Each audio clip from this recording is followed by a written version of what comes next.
see the world through other people's eyes. Now, empathy is a quality of character that can change the world. Hi, it's Edwin Rutsch, and this is Dialogues on How to Build a Culture of Empathy. And today I'm here with Kenneth Barish. Thank you for joining me. Well, thank you for inviting me. I'm honored to be here. And I want to give a little bit of background about you. I see here you're a clinical associate professor of psychology at, that's Weill or Weill. Yeah, there we go. I always mess that. Weill Medical College at Cornell University. And you're also on the faculty of the William Alison White Institute Child and Adolescent Psychotherapy Training Program. And I see you're also the author of Pride and Joy, A Guide to Understanding Your Child's Emotions and Solving Family Problems.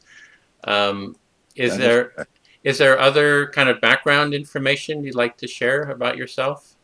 Well, I'm also on the faculty of the Westchester Center for the Study of Psychoanalysis and Psychotherapy, where I received my psychoanalytic training. And before this book for parents on understanding children's emotions, I wrote a book on the process of child therapy, also focusing on understanding children's emotions. Oh, great. Well, the way I got connected with you is you write on Psychology Today, and there was an article that you wrote, Empathy is Not Self-Indulgence, which I really enjoyed reading because you're kind of addressing kind of the relationship of empathy and indulgence. And sometimes empathy is seen as self-indulgence, and you're kind of going into that. So it was really nice to see that kind of articulated the difference.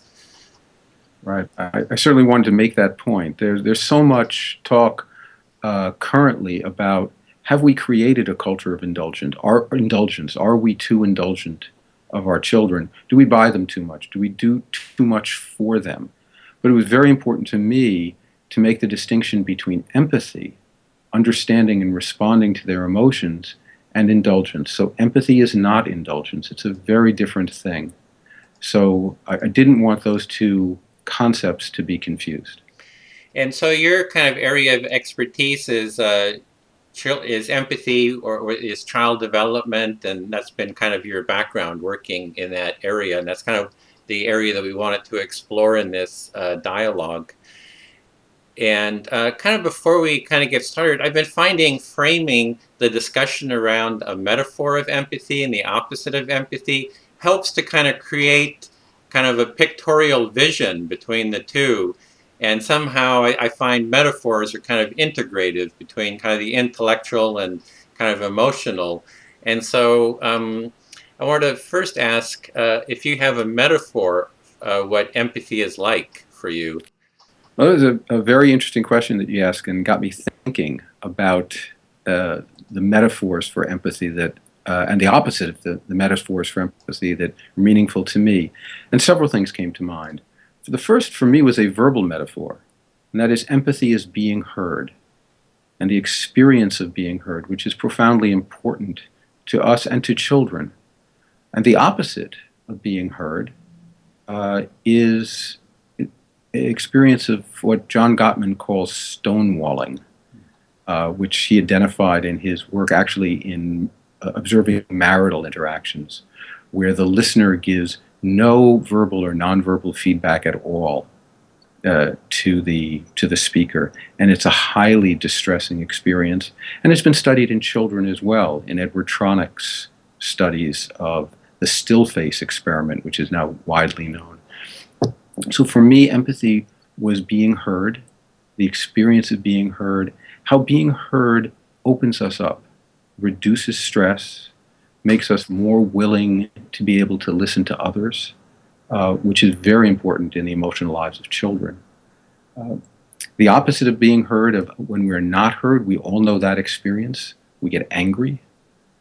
Our voices get louder. We get more stubborn. We get self-righteous. We are certain about our ideas. And that's an unhealthy process in children and in adults, but particularly in children. In the children that I see, that process has continued far too long. They're stuck in an experience of not being heard, and therefore a buildup of negative emotions, which then become more and more to take over their thoughts, their feelings, and their behavior. So for me, that was the primary unhealthy process in children. And we help when we're able to listen with empathy and begin to reduce that experience. We had talked a little bit before, and you'd also mentioned the metaphor of resonance and attunement Right. as metaphors too, kind of the hearing and the attunement. Right, because being heard is not a perfect metaphor, because being heard doesn't capture the nonverbal aspects of empathy. And so therefore resonance, which appeals to the musician in me as well as the therapist in me, or attunement, captures another aspect of empathy, because empathy is always going on, especially in therapeutic interactions. We're always paying attention to nonverbal cues which signal to us a child's emotional state and how we might best respond to that. From the minute that we see a child in the waiting room, we notice how anxious that child is, or perhaps how sullen, not wanting to be there, that child is. And we respond with subtle accommodations in our behavior, which is another important aspect of empathy. When we're in an empathic mode, we allow another person to influence us. And they experience that influence of us, which is why empathy is so important in all relationships, in marriages, and in work relationships. Yeah, so we're talking about kind of empathy kind of as a one-to-one, kind of being influenced by someone and hearing someone, and kind of the blocks maybe of stonewalling as blocks to empathy. What is like a culture of empathy, which is a bit of what, what I'm, not a bit, it's very much what I'm kind of working at, is how do we, change the whole society to be more empathic? And I'm wondering, just if you had a vision, what does that kind of look like, a whole culture of empathy? Well, that's a much more difficult question for me. Of course, I think about that a lot, and I think about how we can create a culture of empathy. But it's also not my particular area of expertise. From my area of expertise in working with children and in working with families, the best thing we can do to create a culture of empathy is to strengthen our empathy in children through our empathic responses to them. We certainly know that when children are listened to with empathy, they become more willing to listen to others. They become more caring. The quality of openness, which is fostered by our empathy, then helps children be more empathic towards others.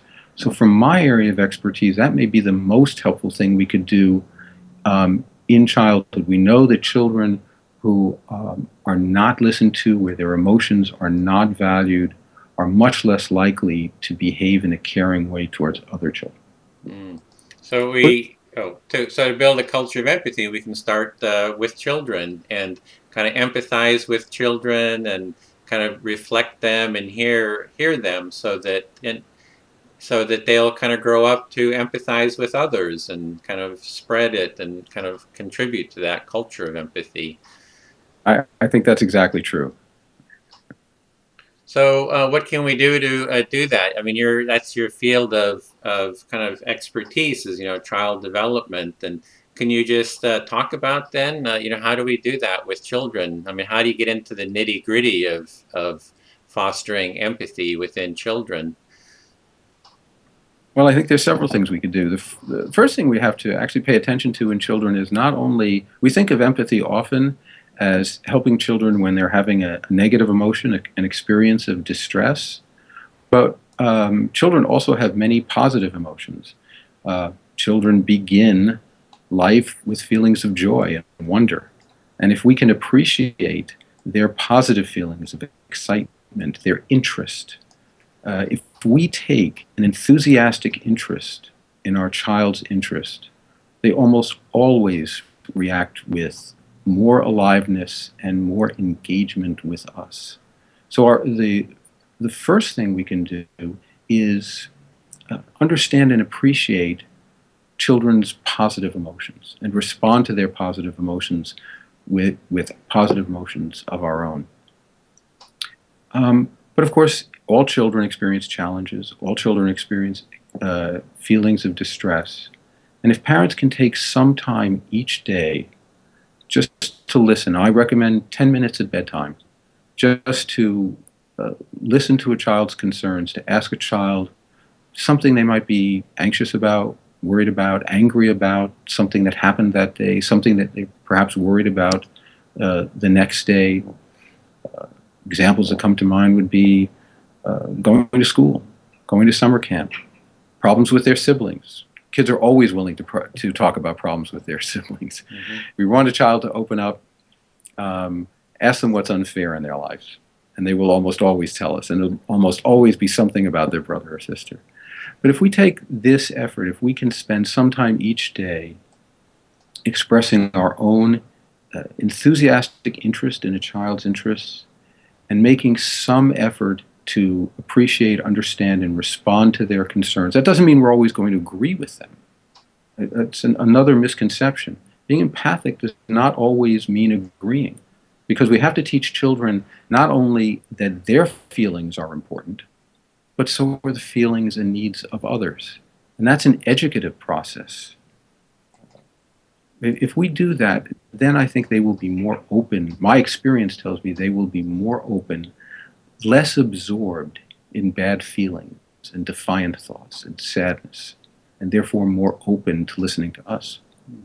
So it's really about taking the time to spend time and kind of have that dialogue and that listening time, because parents are so busy, and set the child in front of the TV, let the TV maybe that kind of happens, but it's really about having that time to have that relationship and that deeper hearing of what's going on. It's very important to take the time, because we are busy. We live very hectic lives.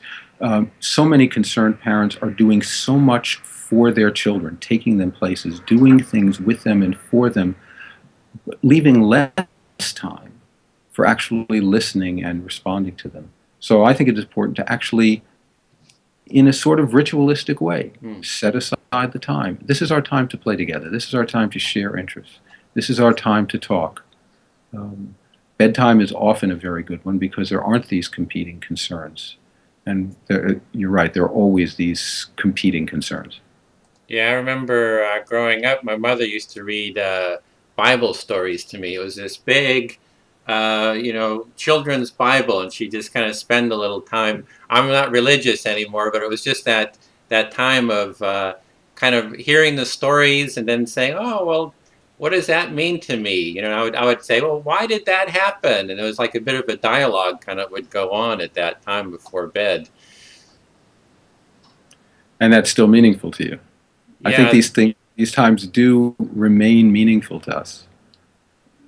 Yeah, it was meaningful in the sense of the connection and the hearing and just the time of sharing, where I had kind of time to kind of be heard and kind of have some of my questions answered about life, like how did Daniel in the lion's den make it? Stories like that. And sharing personal stories is a terrific way to express empathy. Because one of the things that kids often actually don't realize is that we understand their feelings because we've also had these feelings. We've all had bad feelings. And when we tell kids that we've been through this too, that's remarkably helpful to them at times. It gives them hope, because they're feeling at the time that I'm the only one who's ever felt this way. And our children look up to us. They look up to us in a way that is hard for us to recapture in adult life, and to feel that we went through this also, and that we came out of this okay, is very strengthening to them and affirming to them. So I always recommend that parents share personal stories whenever kids are going through a difficult time. I can tell you one. I can remember a boy who came to me, a very troubled boy. This was almost 30 years ago, very early in my practice. He was very troubled, very withdrawn, could hardly speak in sessions. He came in one day and he told me that he was being bullied at school. And I chose to tell him honestly that at his age I had also been bullied, and I told him a story about that. They didn't know really how much this had mattered or meant to him that I told him this story. But the next week he came in, he sat in the chair, and almost immediately, which was very unusual for him, said, "You know that story you told me last week about being picked on? Tell me again." Oh. So that I went through that experience and I had become a successful person was reassuring and gave him some greater sense of hope. Do you have other stories that kind of illustrate kind of the experience of empathy that you've gone through and shared? Sure. I became interested in empathy through my work, working with children and families. Uh, as I began to think about the question that all therapists should ask themselves, and that is, what is it we do among the many things that we do when we're talking with children and families that actually is most helpful? And we do, of course, we do a lot of things. We help families solve problems. We challenge children to act and behave in ways that perhaps they hadn't thought of, but we also listen. And over again, as I thought about my clinical experience, it was that experience of listening that had the most important effect. So as I was preparing for this interview and thinking back over these experiences, I remembered a 12-year-old boy who had become unhappy, was withdrawn, not speaking very much to his family. And he came in and he started talking, and actually talked very openly to me. Again, this was very early in my practice, and I was listening and asking him questions about the things he was talking about, but not really very sure that I had done anything or said anything helpful. After just a few sessions, his mother spoke to me and said, "Thank you for giving me my son back." Wow. And I had really said very little that I thought was an important insight of my own. It was just that experience of being listened to. And so to me, that led to a particular formulation about what it is that troubles children. And again, it's a buildup of negative emotions, a buildup of sadness, a buildup of defiant feelings, bad feelings that stay with kids longer than they should. And when bad feelings stay with them, then all other kinds of bad things happen. And so our empathy arrests that process. It allows some more openness and allows us to begin to help children in other ways as well. But empathy seemed to me the core process, and not just as some therapists would say that it's a precondition, something we do before we begin the real work of therapy. More often than not, I felt it was the real work of therapy. Yeah, I've seen that too. That some people see empathy as kind of this tool that kind of gets us to somewhere, but I've been seeing that empathy is kind of a tool that gets us to kind of a state of empathy.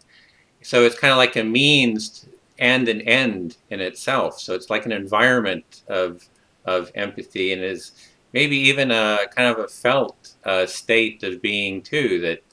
That was one of the things I wanted to ask you too. Is like when you're in that quality of empathy, kind of how does it feel in the body? You mentioned children might have these kind of stressful situations that are they're holding in their body, and it feels constricting, or anxiety, maybe the cortisol or whatever Right. the chemicals are that are going on in our body, and that empathy kind of transforms that and creates a whole different felt experience. That's exactly the way I think of it, that empathy um, creates reduced stress. Cortisol levels, I think, go down. There's some evidence of that the experience of being listened to reduces stress. And so it reduces stress in the body, but it also opens us up cognitively and emotionally. So the experience for me is not primarily of a bodily experience, although I think that that's present, but more of an emotional experience of being listened to, and therefore more willing to listen to others. So that there's the empathic experience is really an experience of openness, of cognitive and emotional flexibility, of being willing to think about alternate ways of solving problems, and of being willing to listen to others.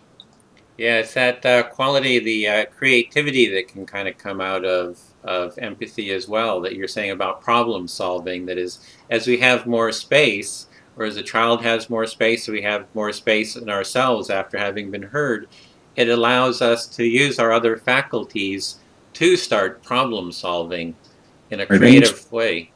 And the experience of lack of empathy or not being heard is the opposite experience. Experience is shutting down, becoming more stubborn, becoming less open to problem solving, less open to the concerns of others.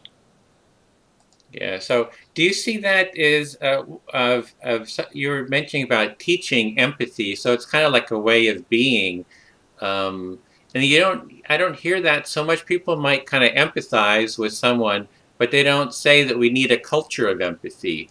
Do you know what I'm saying? That with children, it's like, oh, here I am empathizing with you, and they feel good about it, feels good. But then it's like saying, but go forth and kind of empathize more, kind of more of a conscious, kind of an evangelical empathy, I guess, a little bit. You know what I'm saying? Where you kind of consciously say it's important for you to empathize with others as well. Yeah, I I I don't even like the word empathize.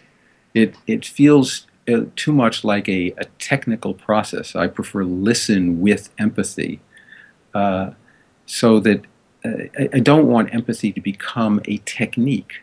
When I think of it as a technique, I put technique in quotes. Mm. As you say, it's more a a way of listening that. But parents are caught. We have to do more than listen with empathy. There are things we have to teach children. We have to educate them. There are times when empathy is certainly times when empathy is very difficult. Very difficult to be empathic with a child who's having a temper tantrum. It's very difficult to be empathic with a child, especially a child who is blaming others. Uh, this is These are the dilemmas and binds that parents often feel themselves in, and it's difficult to be empathic when children are being selfish and thinking only about themselves. So we have a second role as parents, not just to listen with empathy, but to teach children that there are times when their feelings may be important, but not as important as someone else's feelings. We can do this. It is possible to both listen with empathy and also teach children to work hard, teach children that you can't do what you want now because there are other things that are important. Uh, they're not incompatible, but although it is difficult to do, we can make a distinction between how they feel, what they want, what they would like to have happen, but what is possible. We tell them what's possible and what's not possible. We can be empathic and also say no. This is the dilemma that parents find themselves in. Yeah, it's kind of touches on your article maybe about indulgence, that sometimes empathy is seen as indulgence, that you're just, whatever the child wants, it's like you're kind of giving them, and, we need hard and fast rules. This is the way it is, and just obey this rule and kind of. But that's an either or debate, and it's not either or. Uh, Empathy is not indulgence. Indulgence is buying them too much. Indulgence may be doing too many things for them that we should expect them to do themselves. We can be overindulgent. I've certainly met many parents who are overindulgent, but that's different than listening. Although it is likely that parents who are more empathic will give in a little bit more. They will be a little bit less strict on rules and perhaps give in even a little bit too much. And that's because of this quality of empathy. It is a characteristic of empathy that when we listen with empathy, we're more likely to be influenced. We're more likely to let a child's feelings matter to us. So we may give in a little bit too much, but really, empathy is different than indulgence. Indulgence is buying them cell phones when they haven't earned cell phones. Indulgence is putting their TV in their room so that they don't have to learn to share TV time with their brother and sister. We're indulgent actually more often, not because we're over concerned about their feelings, but for our convenience. So empathy is not indulgence. Yeah, in fact, indulgence might actually be unempathic in the sense that it's nurturing. It seems to me it's like nurturing kind of a self-absorption, being self-absorbed, and you're just kind of nurturing that self-absorption, absorbing quality. So it's actually almost like the opposite of empathy. It can be. It depends on the reasons that we're indulgent. If we're indulgent for our own convenience, then it's not empathic at all. Yeah. Well, do you maybe want to talk a little bit more about that article that you wrote about about indulgence and kind of go through some of the points that you made there? Now I have to remember the article. Oh, No, that's okay. I mean, I just I think in the article I was making actually many of the points that that we've been talking about now. That if we think of empathy correctly, if we think of empathy as our effort to understand a child's concerns, to understand a child's sense of unfairness, understand a child's sense of grievance, this is not indulgence. What it actually does is it helps children bounce back. Bouncing back, being resilient, is one of the core qualities that we want to promote in children. So many children become discouraged and they give up.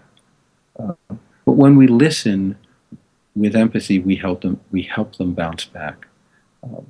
So that the culture of, if there is a culture of indulgence, it's not because we've listened too much to our kids' concerns. It's what we've given in on other things, but not because we've listened too much. Mm-hmm. Yeah. Well, this is such an interesting area because this whole, if we want to build a culture of empathy, there's this quality if we need families, kind of cultures of empathy within a family. And we're looking, I mean, what you're talking about here is how does everyone hear everyone else in the family? And we want to create if we create a culture of empathy within the family, it's that everyone's, what's important to them is heard, seen, reflected, attuned to, and how do you kind of create that environment? And we have to set aside time because you're right. We can't listen well when we're tired, and kids should come to know this. We can't listen well when we're preoccupied. We should set aside time for listening, and kids also in maturity, kids come to understand the limits of empathy. One of the other points I made in this article is that when we listen with empathy, we actually open up a pathway towards emotional maturity.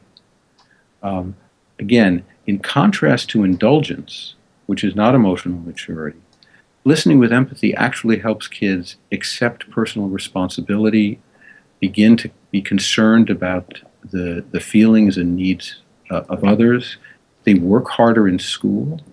They are better able to maintain friendships because they're better able to manage the give and take that's required in maintaining peer relationships, to be able to listen to the concerns of a peer and to be able to find some accommodation, some balance between their needs and the needs of others. And of course, that's an essential aspect of emotional maturity.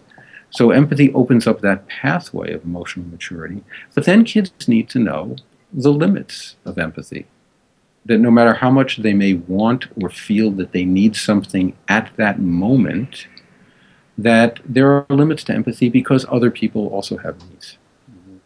So empathy helps kids move away from a state of urgency and inflexibility, which are immature emotional states, to a state of acceptance of other people's needs and that their needs may be met, but not necessarily exactly when they want them to. Mm. Yeah, so it's that quality of holding your humanity and the other person's humanity, my needs and yours as well. So there's like a holding, it's like a state of a consciousness of holding all of our needs and values and feelings and at the same time and trying to kind of negotiate those. Exactly, which is what we all do throughout life. And people who are successful in their interpersonal relationships, uh, all of the different kinds of interpersonal relationships are able to do that, able to find some balance or some accommodation between their needs and the needs of others and to keep both in mind. Uh, I think the point that I ended that article with was that empathy allows that because in our concerns with helping our children do better, with helping them uh, improve in all the areas we want them to improve in life, we shouldn't forget a simple truth, and that is that they will be more willing to listen to us if we have first listened to them. Yeah, it's that quality of resilience too that you're talking about. That I've noticed that as I've received more empathy from people, that my kind of tolerance to I don't know, to stress has kind of gotten better in the sense, and I think that's what you're meaning by resilience. If we're not having our needs met and we're not being heard, we're not being seen, then it's like the slightest thing can kind of set us off into into some kind of conflict. We'd had an empathy tent here at the Occupy Berkeley where we just had people come and it could be heard and have a circle, dialogue process. And a lot of the people are on the streets there, and they have a lot of stresses. And I could just see it was like the slightest thing would just create a conflict.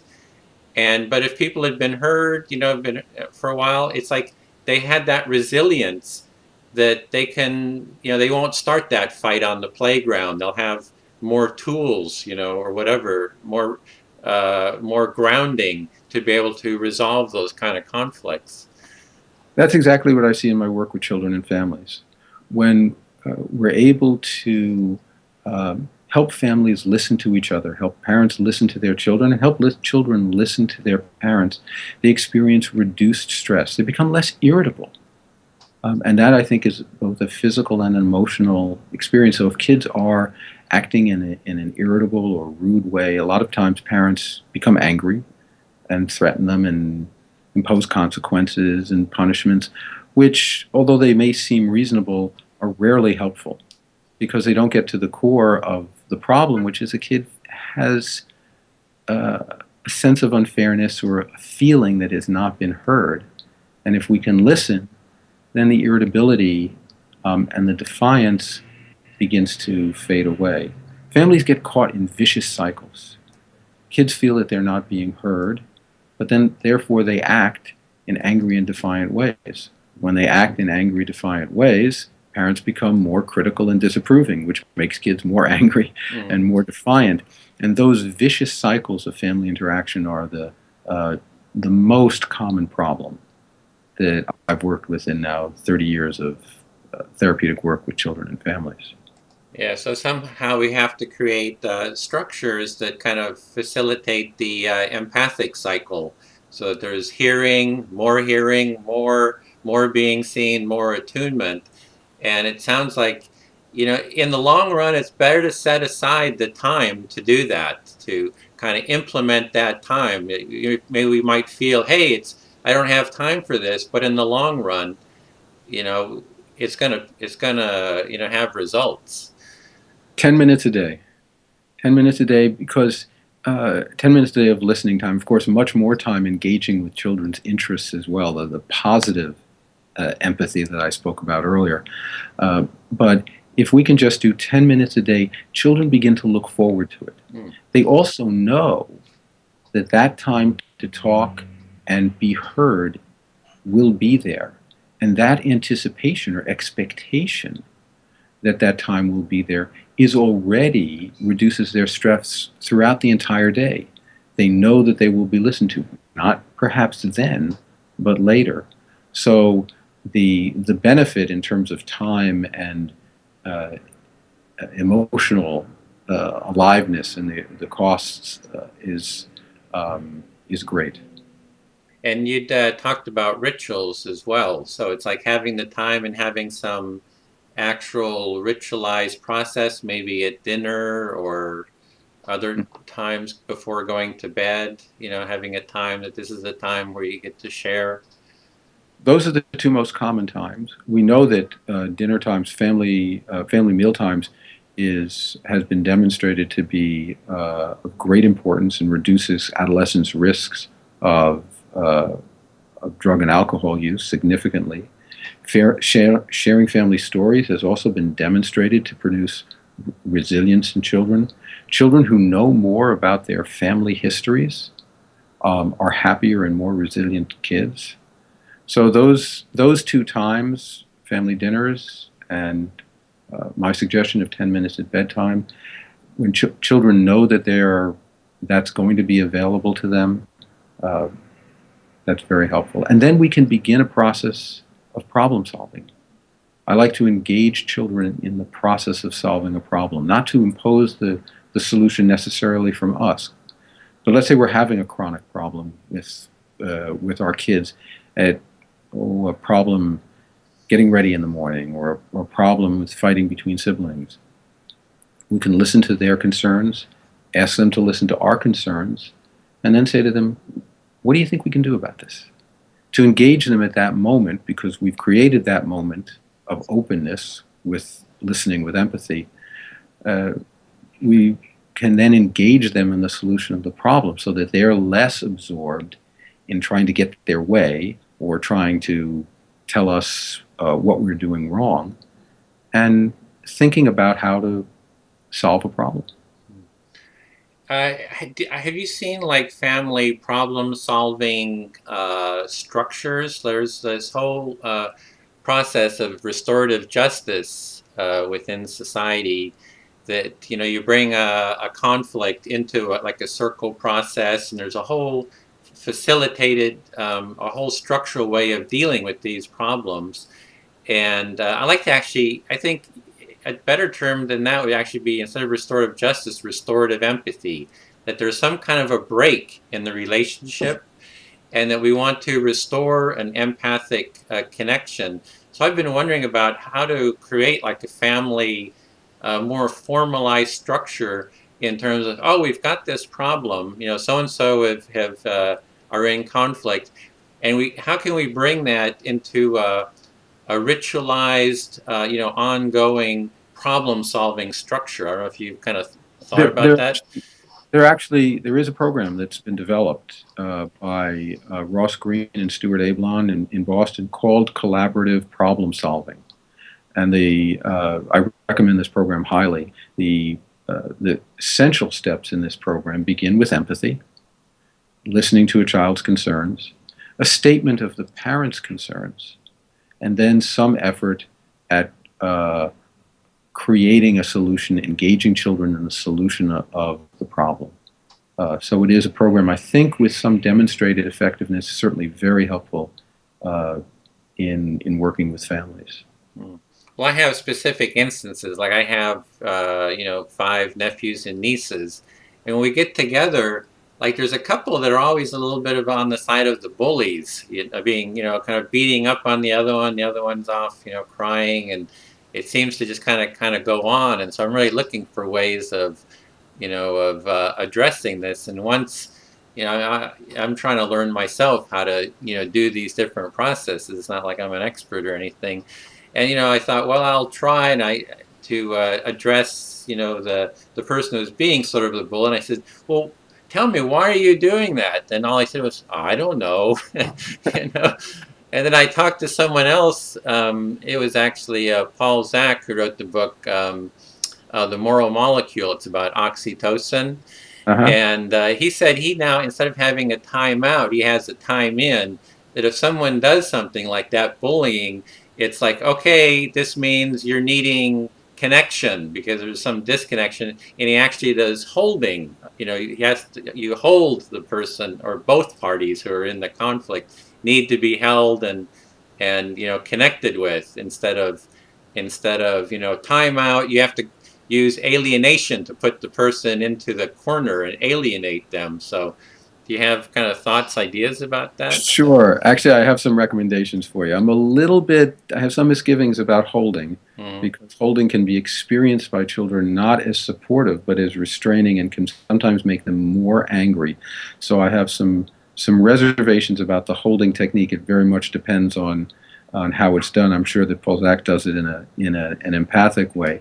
But I think these problems are only solved proactively. If you're thinking about timeouts, that's already a reactive approach to the problem. What to do after the problem has been started. If you're getting your nieces and nephews together, if they're coming over and you anticipate a problem, that's the first step. Anticipate the problem and talk to them ahead of time when they first come. Say, every time you guys are here, we end up having some kind of problem. So I think we should talk about this before it happens. What do you think is going on here? What do you think we can do to make this a little bit better? And engage them before the problem. After the problem, they're going to be defensive. And when kids are in a defensive mode, they're just going to be self-justifying and say, I don't know, which is a way of saying, I don't want to talk about this because you're just going to criticize me. But if you approach any problem in a proactive way, that's actually a first principle of solving family problems. When we're reacting, it's very hard to react well, right? Then there are all sorts of things that may come out of that proactive discussion. But the first thing that will come out of it, at least for that moment, the kids will be thinking in a different way. They'll be thinking about problem solving. And if they have a grievance, if they feel that something is unfair and they feel heard, then they may be more open to it. And then, if a response is required, if a kid, occasionally timeouts are needed. They should be very brief. They are not the essence or the essential core of solving problems. Positiveness is a much better way to solve problems than timeouts, but occasionally kids need timeouts, or occasionally they need punishments. But if they know that if the ground rules, like in baseball, if the ground rules have been gone over before the game starts, and one of the solutions is, listen, if this happens, then we're going to have to take a break and try again, which is actually a much better approach. Listen, we're going to have to stop now. Let's try again, because then kids actually have the opportunity to practice behaving better rather than just being punished for behaving badly. And again, this has been studied. Alan Kasdan at the Yale Child Study Center has studied this. He has a very different basic theoretical approach. He has a very behavioristic, comes from the theory of behaviorism, which is not a theory that I subscribe to, but his research shows that positive interactions, positive reinforcement, are much more effective than timeouts or punishments, which should be used sparingly. So it's really about creating that culture of empathy in the family from the get-go. It's like, Yes. don't wait to kind of clean up the mess and the problems. Is really create this environment, this empathic environment through, the ritualized, ritual of the meals, the bedtime stories, and kind of other things to create that environment.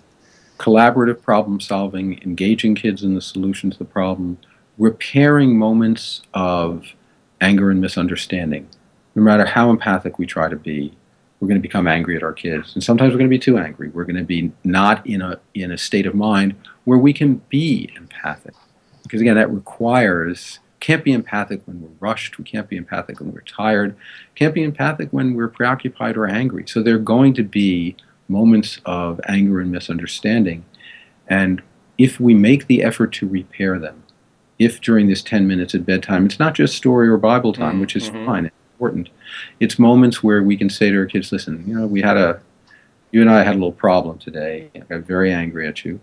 And I'm still angry because you really should not have hit your sister. And I'm going to be angry at you every time you do that. I may have gotten too angry, and I said some things that I wish I hadn't said. So what do you think we can do to make this better tomorrow? That moment of repair is, again, a very important moment, and again, reduces children's stress. At that moment, their stress level comes down. The buildup of defiance and angry feelings, that absorption in defiant thought, we've been able to arrest that. And they're more willing to listen to us. So I like to say, again, going back to the idea of the proactive approach. Mm-hmm. Is it the solution to all the problems of the morning are solved the night before? If we wait till a problem happens, we're putting on a Band-Aid.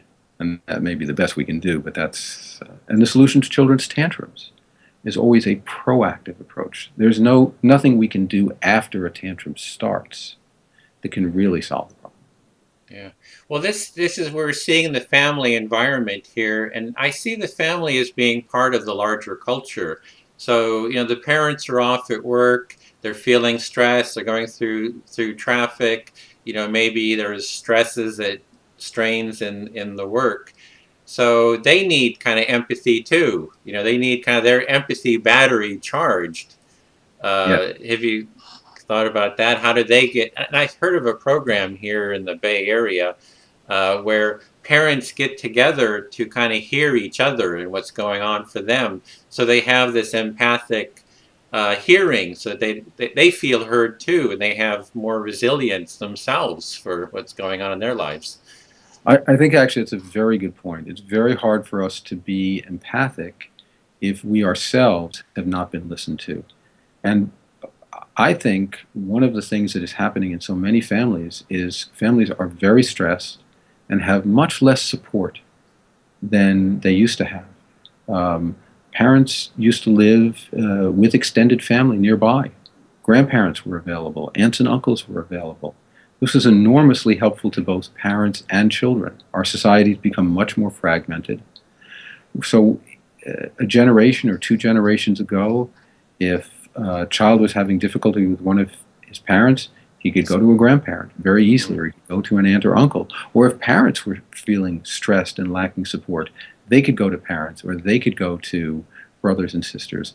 We've become much more diffused now, and I think we're raising kids in an environment of much greater stress. So programs like the one you're talking about seem to me to be an effort to correct that, to provide the support for raising children that extended families and communities used to provide, and we just don't have as much of anymore. So I think that's actually a very important point. We may have to be much more creative in finding ways to have that family and community support, because it's not as easily available to us.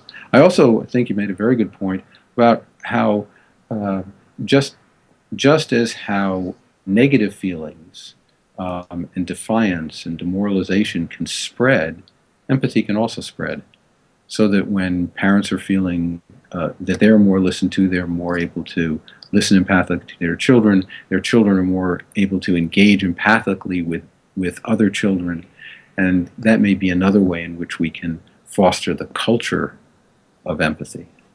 Yeah, and that would extend to the schools as well. If actually maybe there's some initiatives like they're trying to promote empathy as being kind of like a foundational value within the schools. So, children spend a large amount of time in this environment, and are they learning maybe conflict resolution? Are they learning processes, for being in small groups and kind of empathically connecting and working together for problem solving? And so I'm sure those programs are going on. I haven't actually studied the results of controlled studies. Those programs should certainly be studied and refined. I would certainly expect that schools that develop those problem solving curriculum and include it within the general curriculum of the school will have students who actually do better academically. because again, they will be less absorbed in angry feeling and therefore more open to learning. So it's not an area of particular expertise. I like to comment only on those things I've really studied, and this is not something that I've read the research and studied the research in detail.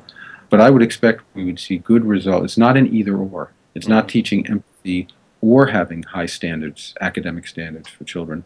They actually will go together. Yeah. So what is it that you've really studied? Like, where has your focus and interest been in research? And It's on parent-child relationships and on the therapeutic process in working with children and families. What helps what helps when we want to develop resilient children? What helps in working with children and families to promote a more joyful, more satisfying engagement in children in their lives? Those are yeah, where do you feel is the kind of the cutting edge now of kind of really where's your kind of exploration at? well, the common ground now in child therapy is the concept of emotion regulation, on helping children able to regulate their emotion. Now, emotion regulation is a very important concept. It has a very unfortunate name because this word regulation as a metaphor is not a good metaphor. It has it connotes to me just turning down the dial. So being a little bit regulating your anger by being a little bit less angry. But emotion regulation really means being able to tolerate negative feelings, to be able to not get caught and stuck. Stuckness is a particular quality of unhappy children. Not being stuck in negative emotions. And it's very, very much related to the concept of resilience, which is also related to the concept of optimism. But all schools of child therapy now, whether they call themselves a cognitive behavioral approach or a psychodynamic approach or a humanistic approach, all share this common concern with developing improved emotion regulation. And the research, I think, that supports that has to do with helping children talk about their feelings. The more we value and accept children's feelings and help them talk about their feelings, the better able they are to manage those feelings and then engage more positively in the world. Yeah, To me, that's the cutting edge. Well, sometimes that regulation brings up the notion of will. It's all willpower. And that's not really what we're talking about here so much as will and control as something else, I guess. I would see it as if empathy is more the quality of being able to share what's going on with your emotions, and that sharing and being heard is almost like a regulation of its own. It takes off the edge of a lot of the pain and suffering and alienation that we might feel. Yeah, willpower without feeling heard is not going to be a very effective willpower. Again, this seems to me to be an unfortunate dichotomy, an either or. Either we are empathic and understanding children's feelings, or we are helping them develop self-control and self-discipline and willpower. And it's simply not an either or. That yes, we should have our kids, we should teach our kids that it's important to work hard, and that involves some effort and doing things that at the moment that they may not want to do. And that involves some effort of willpower and self-restraint and self-discipline. But to focus on that rather than on also listening and valuing their feelings is a false dichotomy. Actually, understanding and valuing their feelings will help them develop greater self-discipline. Yeah, so it's that it seems like it's that quality of being stuck that you're talking about. And stuck would be like maybe feeling alienated or suffering or having been harmed in some way in the past and not having been able to. I mean, there's so many different little slights and Hmm. stings and arrows that we have, throughout life, and they seem to lodge, in our Right. body and kind of fester and there. That's a good description of being stuck. Being Yeah, stuck is having a feeling like I'm always going to feel this way. I have this feeling, and it's not going to go away, and I feel this way, and this is the way it is, and nobody listens to me is a very common complaint among kids or adults who feel stuck, or there's nothing I can do about this. Um, those are all qualities uh, of being stuck. yeah. I'm really trying to resonate with that. Like, what is that quality of stuckness and um, how do you really work through? I mean, I have all my own personal stucknesses. They seem to come up all the time, and all the kind of the fears and anxieties that we might have, and uh, there seems to be something about the fears and anxieties, like going to them and trans with presence and them being heard, that is almost like the healing balm of empathy. That if I'm feeling alone or fearful, and I can kind of share that and have it be heard and have it be seen, that it almost like it transforms that pain and that maybe alienation. I think that's true. It's you're describing again the opening up process of being listened to, and opens up um, the really what is often the next stage, which is problem solving. Hmm. Now that I'm open to listening about how a problem might be solved, let's think about how we can solve that problem, rather than being caught up in an emotion. When parents say, "Why does he act this way? Why does he keep doing this? Hmm. Why does he keep? Hey, why does he refuse to listen?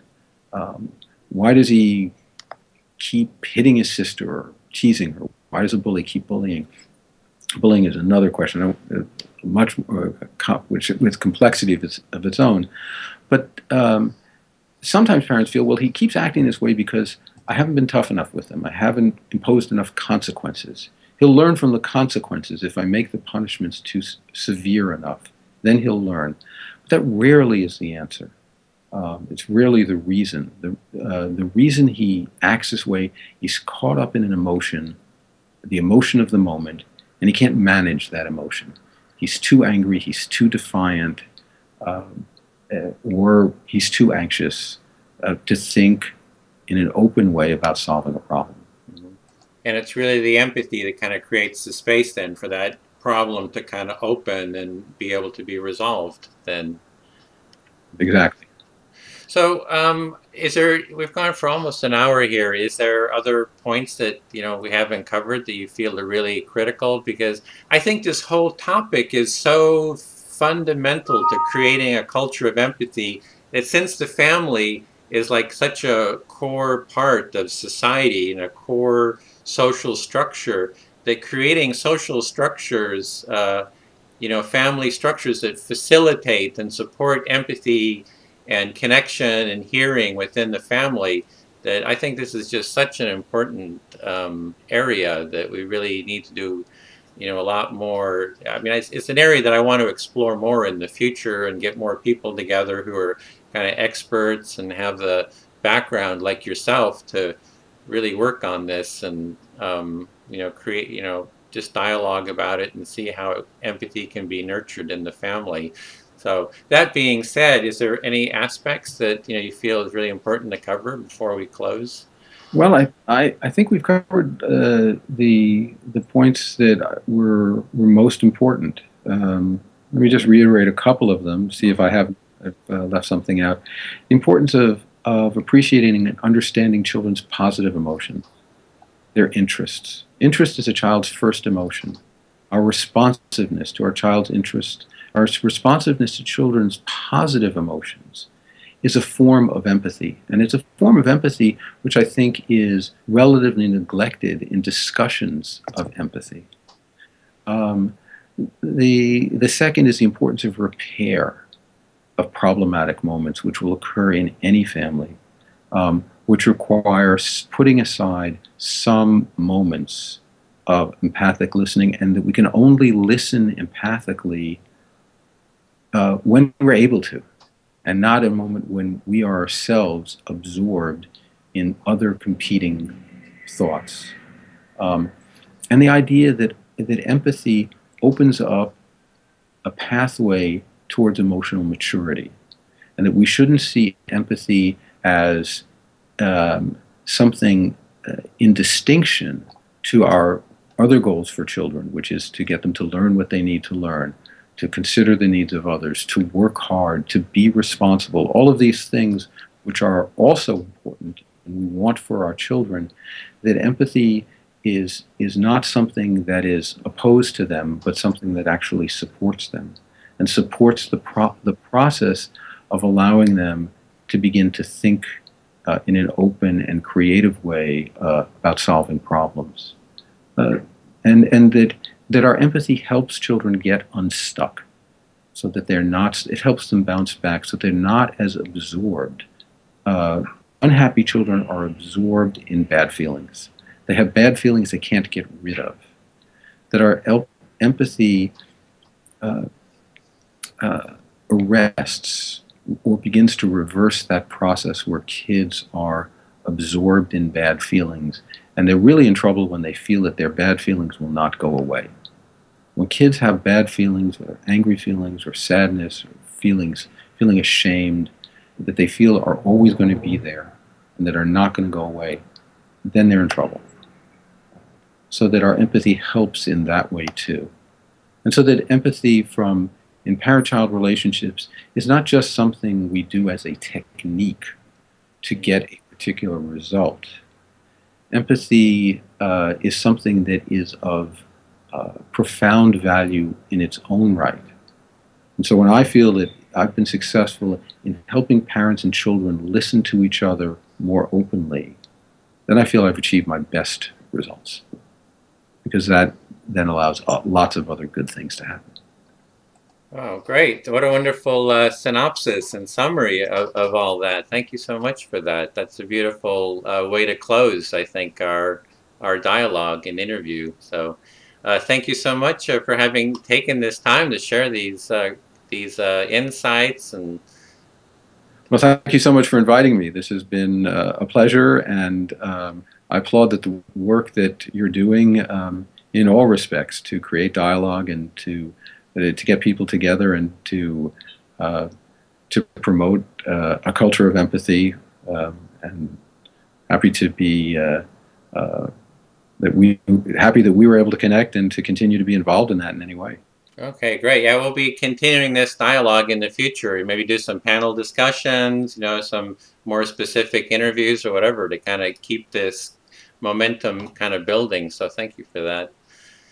Okay. Okay. Well, bye, Ken. Great Bye. talking to you. Okay. See the world through other people's eyes. Empathy is a quality of character that can change the world.